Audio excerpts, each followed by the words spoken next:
Nancy Levin is a master coach and best-selling author of several books, including her latest, Setting Boundaries Will Set You Free. Formerly the event director at Hay House for over a decade, Nancy is the creator of Levin Life Coach Academy and Destination Me, offering in-depth coaching and training programs designed to support students and clients to make themselves a priority by setting boundaries that stick. I am so honored to have you here today, Nancy. Thanks for joining us. My pleasure. I'm thrilled to be here with you. Well, I'm so glad you came on the podcast. And I always start the podcast with the same question. So I'd like to ask you, what word would you use to describe your divorce? Wow. Catastrophic. Wow, what a powerful word. I love it. Oh, thank you. So we'll get in now. We're going to dig into what you mean by catastrophic, but I love to just have people summarize something so complicated of the divorce into just one word. So I like to share with the audience that people usually take time, of course, between that first moment when you hear that little noise in your ear about separation until it actually happens. So I'm just wondering for you, when did you start having that little sound in your ear? That's a really big question for me. So, I don't know that I would have been able at the time to recognize it as the whispering voice that became a scream later. What I can say is that very early on in my relationship, in my marriage, even before we got married, I was aware of the ways in which I had to package myself to be digestible to him. And for me, it really culminated in my inability to really focus on myself. I was so other referenced. I was so codependent, really abandoned myself for the sake of him. And my makeup at the time was really about being able to rescue, fix, heal, and save another person, which of course we cannot do. But many of us, we try. Many of us nearly die trying. Correct. Right? Yes, I do. So, if I really had to pick a pinpoint moment, and again, sort of the whole arc of my divorce story hinges upon my now ex-husband reading my journals and discovering that I had had an affair 8 years prior to him reading them. So that was 2018, not 2018. I'm wrong. I just lied. 2008. I knew there was an 8 in there. You knew there was an 8 in there. It's not that recent. No, 2008 was when he read the journals. I'd had the affair in 2000. Read the journals, discovered I had an affair. And the truth of the matter is that who I was in 2000, like, she couldn't have gone to him and said, "Hey, I'm unhappy. I want out." I couldn't even at that time admit to myself that I was unhappy or that I wanted something else. I just sort of did the only thing that at the time made sense to me as an outlet or as an escape or as some way to continue denying and depriving myself. And it's a funny thing about, like, most people relate to affairs as, like, I'm going to go get something for me. And in a way, my having the affair was some way of just finding a way to be able to stay and not rock the boat and not be the only one in my family who got divorced and not have to tell the truth, Well, I'm so glad you're mentioning that, because I do think that the affair for you, it sounds like, was survival, was how to survive in the marriage, right? Exactly. 100%. It really was. It really was, because I never pictured myself as someone getting divorced. I mean, if I even go all the way back, I never was one of those little girls who was like, I want to get married. Like it was never that for me either. It was sort of a happenstance occurrence that I met my husband and we decided to get married. Well, it's funny because, yeah, go ahead. Right now I say it's funny because you were talking earlier about how looking back, you didn't know, like what the insight you have now into yourself and how you feel, right? You just didn't have. So it's a little funny to look back on her, right? And think, yeah, she just happenstanced into marriage. Yeah. I mean, I never wanted kids. I never wanted like all the things that were the reasons it seemed people got married, And so it's still, sometimes I think about like, why did I even get married?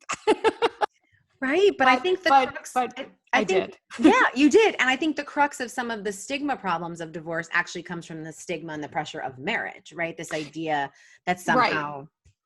Right. I mean, and even, like my sister's 4 years younger than I am. And I got married first.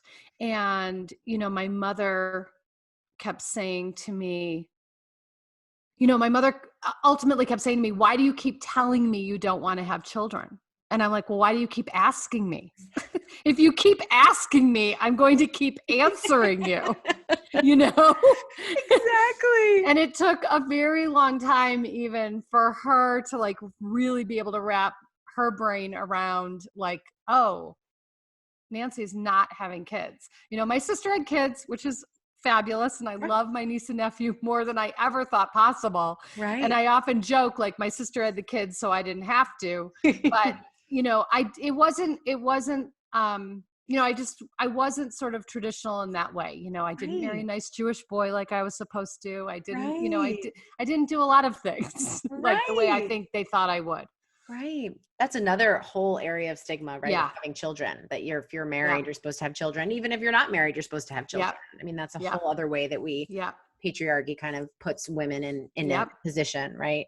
And so it's so curious to me, going back to 2000, that woman there didn't know that there was a part of her that was saying something isn't right. Yeah. And I think I don't think I thought I had an option to get out. I thought, okay, I've made my bed and now I have to lie in it. So let me figure out how I'm going to lie in it. And then what I've learned now is, we create chaos to avoid the truth. And I created a lot of chaos. Yeah. I can really relate to that feeling. I shared on this podcast before that I looked in the mirror when I realized my ex-husband was an alcoholic and thought, this is our secret. We're just going to keep this and we're going to figure out a way to make this work. Yeah. Like there was no option of saving myself. And then similarly with the drama and the chaos, right? So you end up, did your ex-husband, when he found the journals, ask for a divorce, or what happened then? No. So I'll also just sort of paint the picture. Great.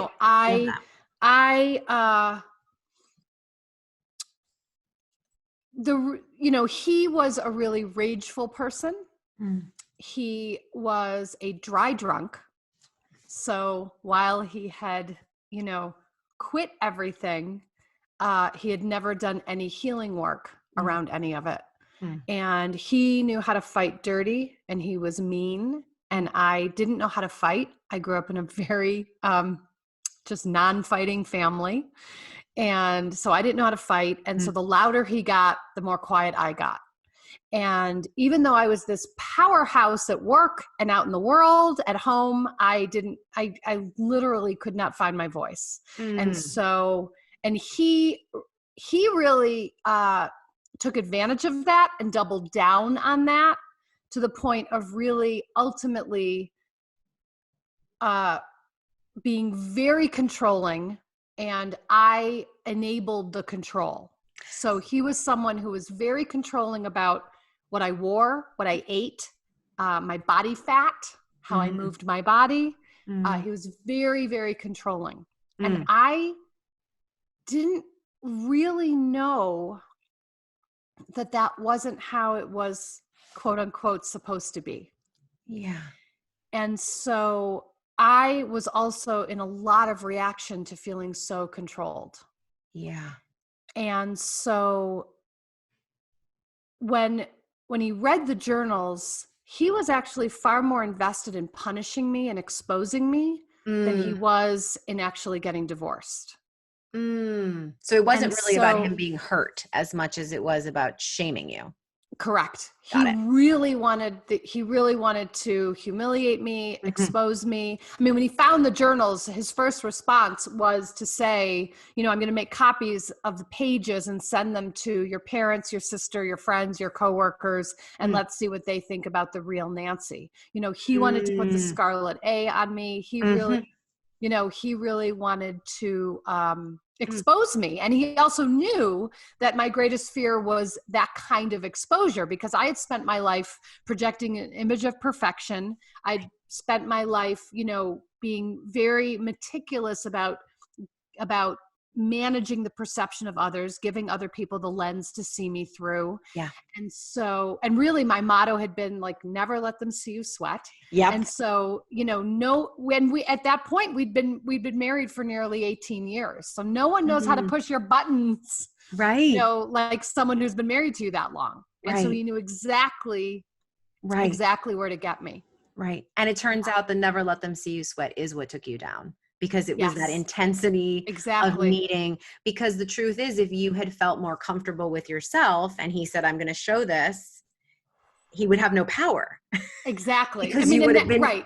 Of course. And that's the crux, of course, because I was unreconciled and I was, really undigested in my own relationship with myself. I had the Velcro for all of that to stick. Yeah. And what's interesting is that for me, so when he said that I'm going to, make copies of pages and all this, I knew he wasn't bluffing. And I knew that I at least needed to reach out to my parents and my sister and tell them the truth. I had told no one, so I had told no one. Which means you had held, you're only as sick as our secrets, right? That's right. That secret must have been eating you.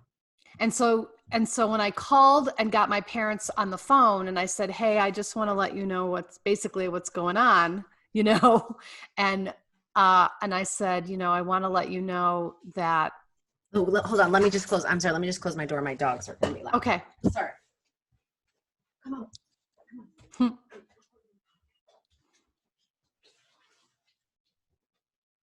Sorry. That's okay. Working from home. No problem at all. Okay. Sorry. So you were saying when you called your parents. So I got my parents on the phone and I, said, it's highly likely that we're getting divorced. And my mother said, what happened? And I said, he read my journals and discovered I had an affair 8 years ago. And my mother said, without skipping a beat, I'm so sorry that you've been carrying this around all by yourself for 8 years. And in that moment, and like, I feel it in my body right now, and this was 12 years ago, I knew in that moment that the dissolution of my marriage would be the great healing moment with my mother. And it has been. Wow. And, when I was born, I had an older brother who was very ill, and he died when I was 2. And that began this whole imprint in me of, of all the limiting shadow beliefs around better I be self-sufficient and have no needs because his needs are more important than mine. Better I need to be perfect because if I'm imperfect like he is, I will die. Right. I can't impose more. My mom is already in grief. How can I impose one more thing? Exactly. Yeah. And this quest to sort of heal a grief in my parents that could never be healed. Yeah. And this quest to become, yes, it's a common experience to be in that not enoughness. My not enoughness took the form of, I need to be more than one child for my parents. So who I am alone is not enough. I need to now be both of us for my parents. And my mother, so in an adult conversation, my mother said to me, when you were born, I didn't want to attach to you right away because I was waiting to see what was wrong with you. And that, that that's preverbal trauma. Oh, absolutely. Absolutely. Your nervous system, which is highly tuned in to get her and to have her tuned in, felt her pulling back, even if she did all the behaviors to take care of you. That's right. You could feel that. You could feel this unworthiness. Yeah. That's right. That's exactly right. So,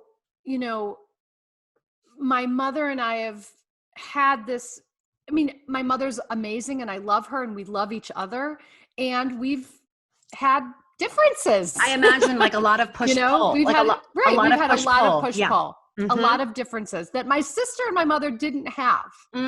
So my mother and I had it. And yet, grown up now, adults, my mother and I have been, especially when I left the marriage and my mother said to me, essentially, we have you back now. I made a choice. My mother said to me, I made a choice not to intervene at the risk of losing you. But I saw what was. Oops, I lost you for a second. I'm sure that's me. Losing you. Oh yeah, I'm sure that's me. Sorry, we broke up for a second. Okay. I'm so sorry though. Okay. I'm sure it's me. You said that she said she gave up. She didn't intervene. She didn't intervene. She didn't want to risk losing me. So she didn't actually step in to say, hey, do you see what's going on? Do you see the control? Do you see the abuse? Do you see how much you've changed? Do you see how she didn't want to get involved. Wow. So she held back. Because of her trauma. You think about the trauma in the family, right? Exactly. And how it perpetuates. Of course. Yeah. So it wasn't until, I had already made the decision to leave that she was able to come forward with how she really felt. Wow. And that you could really lean on her. I could really lean into the relationship in a way I never felt safe before. Wow. Mm-hmm. Well, this is why I'm so amazed at working and speaking with women who've been through divorce, because while there's the pain and the loss, the learning that comes and the transformation. You literally gained a relationship with your mom. Oh yeah. Wow. And in the when you asked me what was the one word and I said catastrophic, it was like, it really was the great destroyer that became the catalyst for a whole new way of living in the world. So tell me about that. Tell me about how it made you. It really was like massive identity suicide. It was really a massive destruction that then paved way for creation. And you did a lot of different, you left your job. You left a lot of things when that marriage ended, right? I didn't leave my job. I stayed in my job. I was the event director at Hay House then, and I stayed in that job for actually several more years. What I did do is, at the time, so Debbie Ford was a Hay House author, and she was a friend of mine, and she was one of the few people I had sort of let in on what was going on. And she had said to me, hey, for the next event that we do, we did these weekend-long workshops called the Shadow Process. And she said, the next one we do, let your staff do the event. And I want you to sit your ass in the chair and do the work, basically. Yep. And so I did that. And that was really pivotal for me. I then got a coach, and I had done therapy for years and years. And so now I was still working with a therapist. I got a coach who specifically was specializing in being able to get me ready, essentially, to get divorced. And so we did this really profound coaching experience together. And through that, I really decided I wanted to do Debbie's coaching certification program. Mhm. No design on being a coach. My job at Hay House was my dream job. I thought I would die in that job. I never thought I would leave it.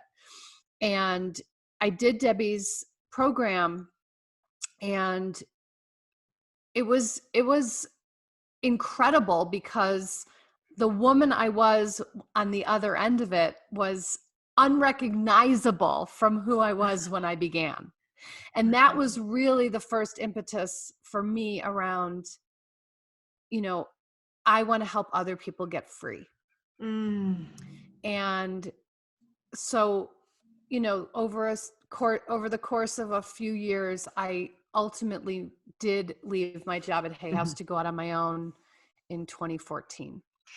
That story, I mean, about being free, it feels like being, breaking free from shackles and everything clearly that needed to going. That yes, that job, you were probably spectacular at it, but that was your old self. Like that really was the perfectionistic self. And you were ready to shed her. Yeah. And that was really a big turning point for me. It's, like looking back on that time, right then so the journals were read in 2008. And what I will say is it took till 2010 for me to actually I'm so glad you said that, because I say on this podcast all the time, like whatever time it takes, it takes. No pressure, because other people, right?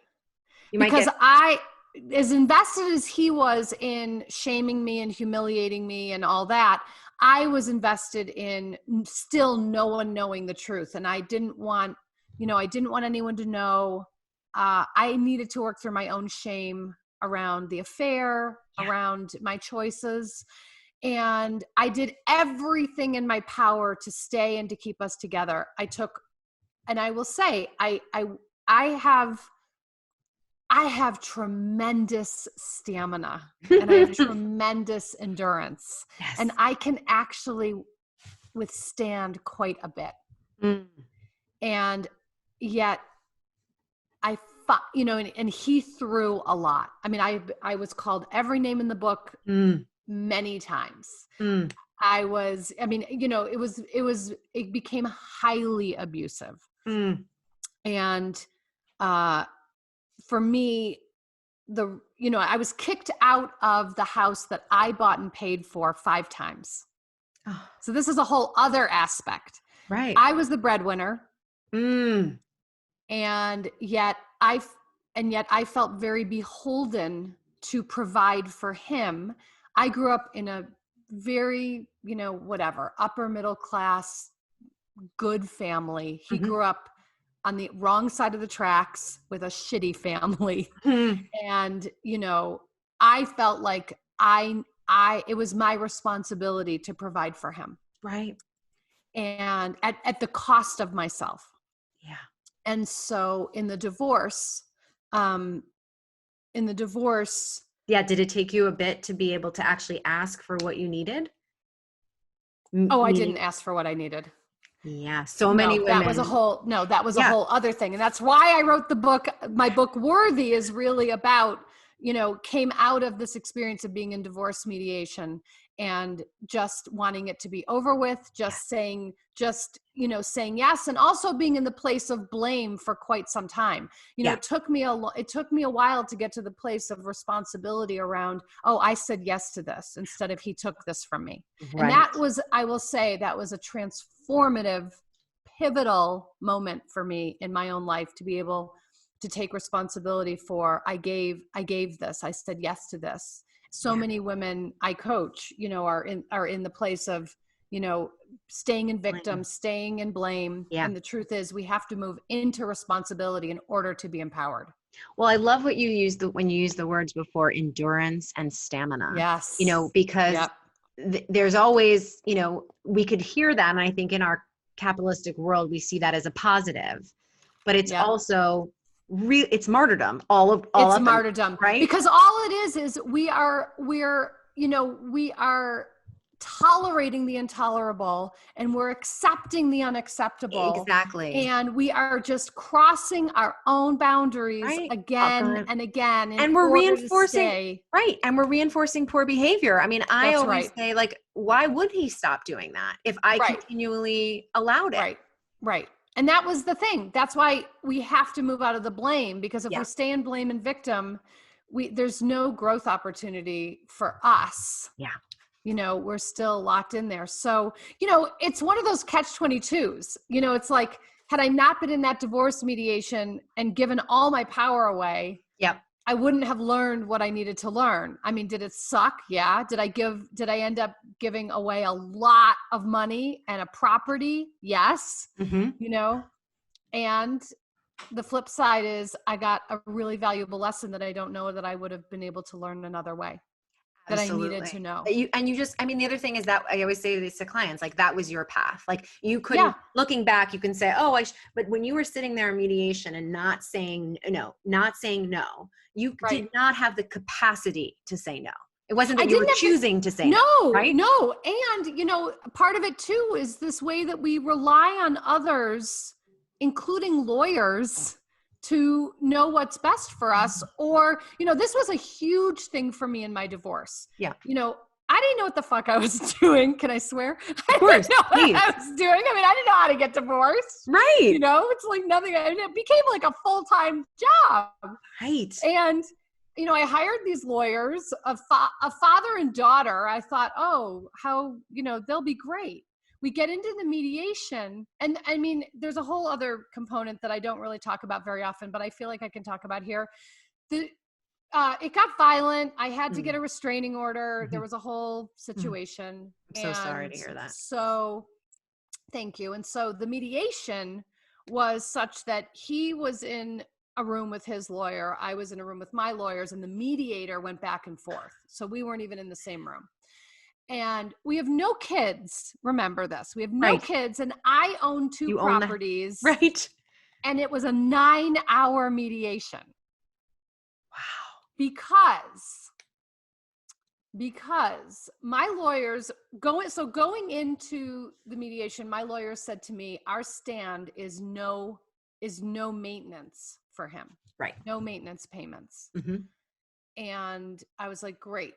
He was able-bodied, very talented and skilled. He didn't want to work. That was a whole other issue. Right.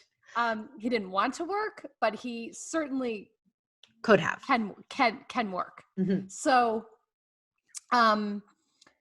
we went into the mediation with my lawyer saying to me, our stand is no maintenance.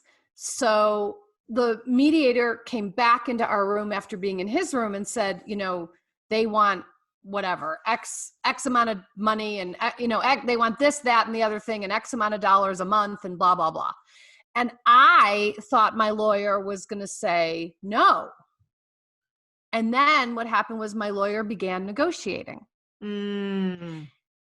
If present day me was sitting in that room, I'd have been like, hold up. Yep. We are not doing this. Right. We are out. I'm out. Right. But you were going through the trauma of the divorce.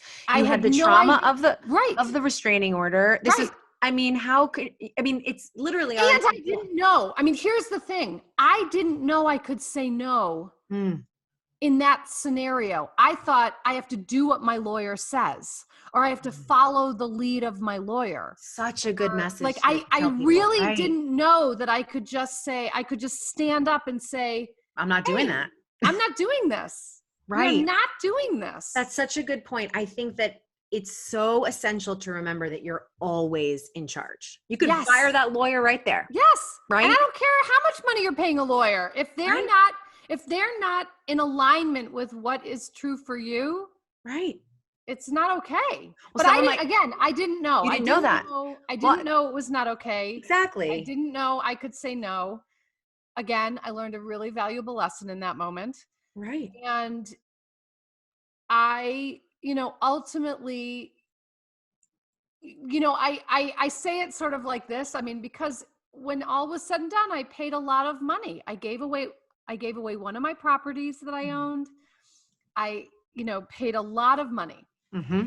And I just kind of now look at it like I paid for like a really high level PhD In setting boundaries. Like, right. For sure. Like like I did. I paid for a really expensive education. And sometimes we need to have that kind of expense in order to shake us out. I mean, sometimes we do, especially when we're in the trauma vortex and in the freeze state. And so that's what it took. And you will, with your life that you have now, make that over many times over with your whole beautiful heart, right?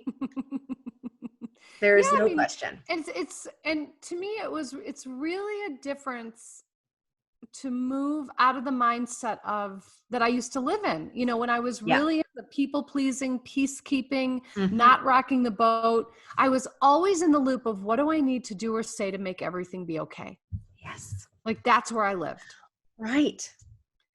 And now I live in the place of really having to really checking in with what's okay for me, even if it's not okay for someone else.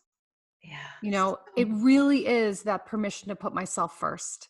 It really is. Am I willing to give myself permission to consider myself and my own needs more than before others?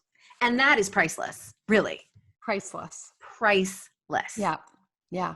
So I always like to ask people this question, and I feel like we've talked about this a little bit so far, but if you could go back to yourself back then, what little bit of advice would you share with yourself when it was going hard or during the affair at any time? Like, what would you go back you now and what would you share with you back then?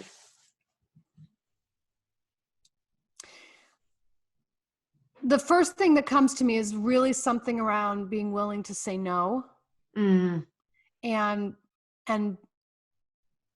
focusing on my own needs as opposed to what I thought everyone else needed me to be. Yeah. That is really such hard work, isn't it, Nancy? I'm just, as you're talking, I'm thinking like, it is. Oof. But to say, girl, you matter.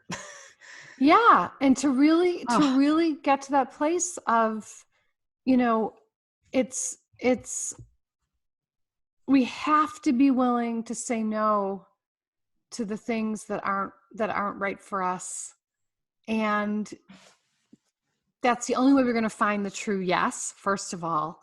But we also have to recognize when we are living we're living in an other reference life. I mean, I was really living someone else's life. I was not inhabiting my own life. Yes. Yeah. Oh, that is so poignant. And as you say it, I can feel this, like the hollowness of that time. I know that I experienced too in my chest of just how I was not who I was really meant to be. Right. Exactly.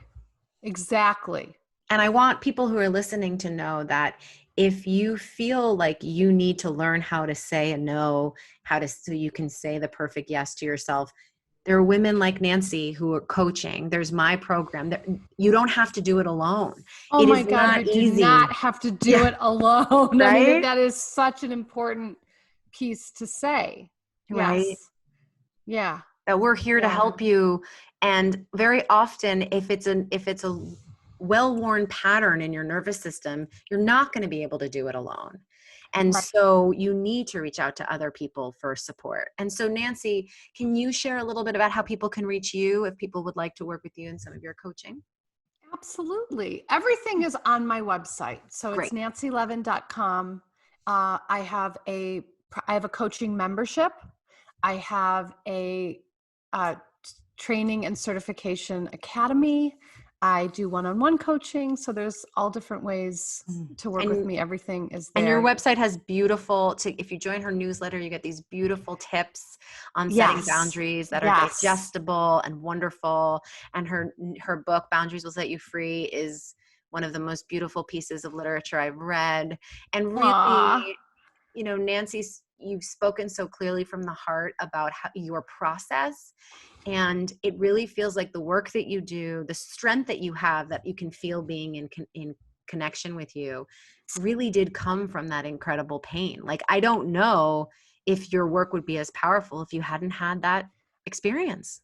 I 100% agree with you. I 100% agree with you. I really, really do. Right. So for those of really you out do. there who just feel like this can only get worse and I can't imagine it getting better, it might not change overnight, but I can promise you that if you do the work and clean your side of the street perfectly, imperfectly, taking as long of time you need, you will see beyond your wildest dreams changes. Right? Yeah, it's very true. I'm inspired to ask you Yes. if I can share something. Of course you can. I would love it. So it's just coming to me that I Yeah. feel like this is like the perfect thing to share. Okay. Right. And since I already know you're editing this because you went and quieted your dogs. Yes.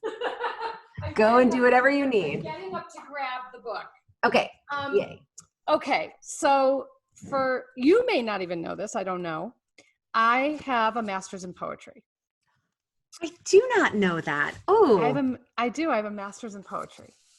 And I want to share the poem that I wrote on the morning that I finally filed for divorce. Okay? Yes, and please. It's called Hourglass, a last love poem. I loved you as much as I could, as long as I could, hard as I could, hard as it was, steadily holding on to the small piece of maybe that was finally destroyed. I have done all I can. We came together in our respective corners at the bottom of an hourglass, with our own strengths, our own wounds. Marriage is to be found in the voyage through the tiny neck of this timepiece, crossing up and over to the opposite quadrants, those qualities of the other missing in ourselves are to be absorbed for each to become whole. My love, hard as we tried, we simply did not make it through the passage. The wounds too deep, the rage too loud, the voice too silent. And though I love you, I cannot be married to you. I lost myself in the giving of everything to you. I now know heartbreak in one is a pain unable to be healed by the other. We can only heal ourselves. For months, I have been nowhere and everywhere, wheeling my home behind me into the havens of others. Now I need to land safely inside the space of my own. I was starving to death before hunger finally saved my life, waking me to desire. And now you are free from the wanting more than I could give, and I will love you beyond the wound. Oh my God, Nancy, thank you for sharing that. That is so beautiful. Thank you for inviting me to share. Thank you. Thank you for sharing your words and putting words to kind of the undescribable. Thank you. Thank you. Thank you.